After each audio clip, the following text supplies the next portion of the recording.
September 11th was the jumpstart for what is now an accelerated agenda by the ruthless elite. It was a staged war pretext no different than the sinking of the Lusitania, the provoking of Pearl Harbor, and the Gulf of Tonkin lie. In fact, if 9/11 wasn't a planned war pretext, it would be an exception to the rule. It has been used to launch 2 unprovoked illegal wars, one against Iraq and one against Afghanistan. However, 9/11 was a pretext for another war as well, the war against you.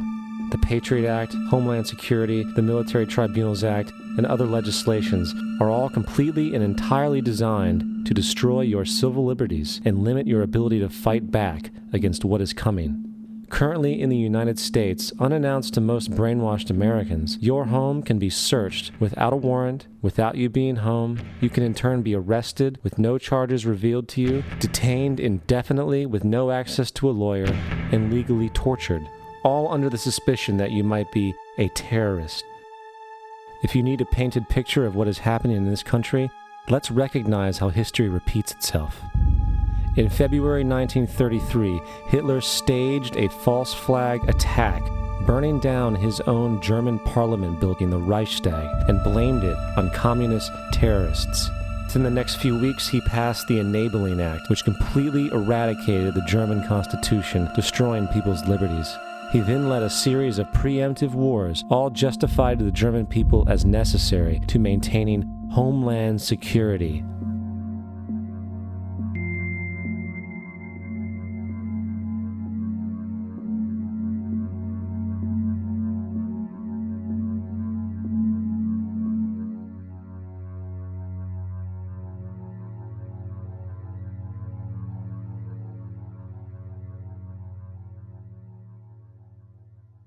Am Schicksal des Kommunismus und der sich mit ihm verbrüdernden anderen Organisationen ändert dies nichts.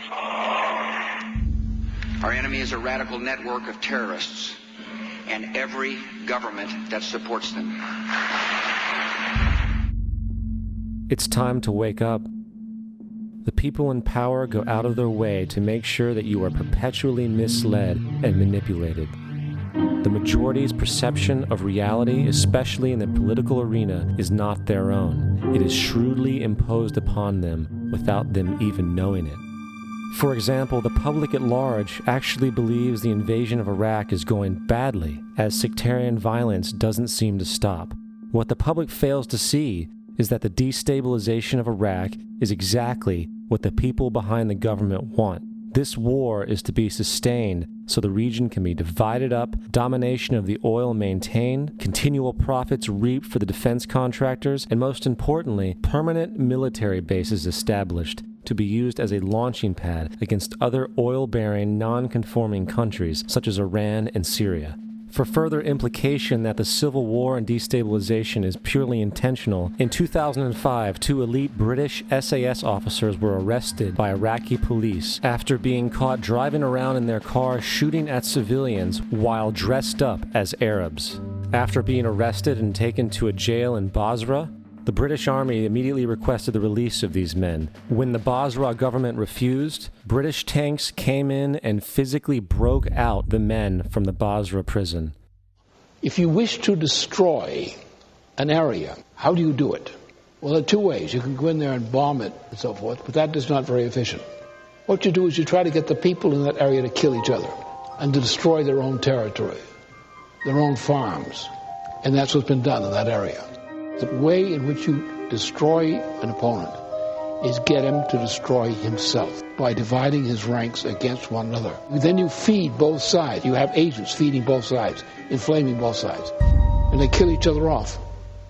And it's time that some of us woke up to this reality to understand that people who try to maintain empires and create empires do it by manipulating the people they're trying to conquer. You might want to ask yourself why the entire culture is utterly saturated with mass media entertainment from all sides, while the educational system in America continues its stupefying downward slide since the U.S. government decided to take over and subsidize the public school system.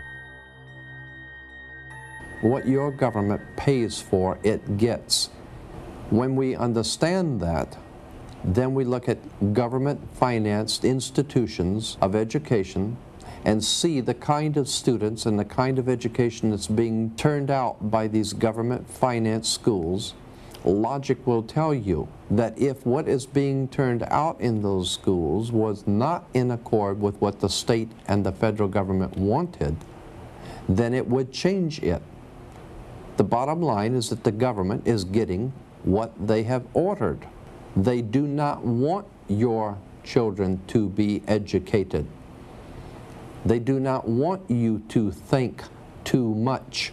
That is why our country and our world has become so proliferated with entertainments, mass media, television shows, amusement parks, drugs, alcohol, and every kind of entertainment to keep the human mind entertained, so that you don't get in the way of important people by doing too much thinking. You had better wake up and understand that there are people who are guiding your life and you don't even know it. We're in a lot of trouble because you people and 62 million other Americans are listening to me right now, because less than 3% of you people read books, because less than 15% of you read newspapers, because the only truth you know is what you get over this tube. Right now, there is an entire generation that never knew anything that didn't come out of this tube. This tube is the gospel, the ultimate revelation. This tube can make or break presidents, popes, prime ministers. This tube is the most awesome goddamn force in the whole godless world. And woe is us if it ever falls into the hands of the wrong people. And when the largest company in the world controls the most awesome goddamn propaganda force in the whole godless world, who knows what shit will be peddled for truth on this network. So you listen to me. Listen to me. Television is not the truth. Television is a goddamn amusement park. Television is a circus, a carnival, a traveling troupe of acrobats, storytellers, dancers, singers, jugglers, sideshow freaks, lion tamers, and football players. We're in the boredom-killing business.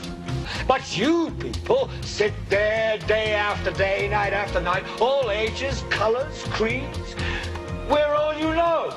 You're beginning to believe the illusions we're spinning here. You're beginning to think that the tube is reality and that your own lives are unreal. You do whatever the tube tells you. You dress like the tube. You eat like the tube. You raise your children like the tube. You even think like the tube. This is mass madness, you maniacs.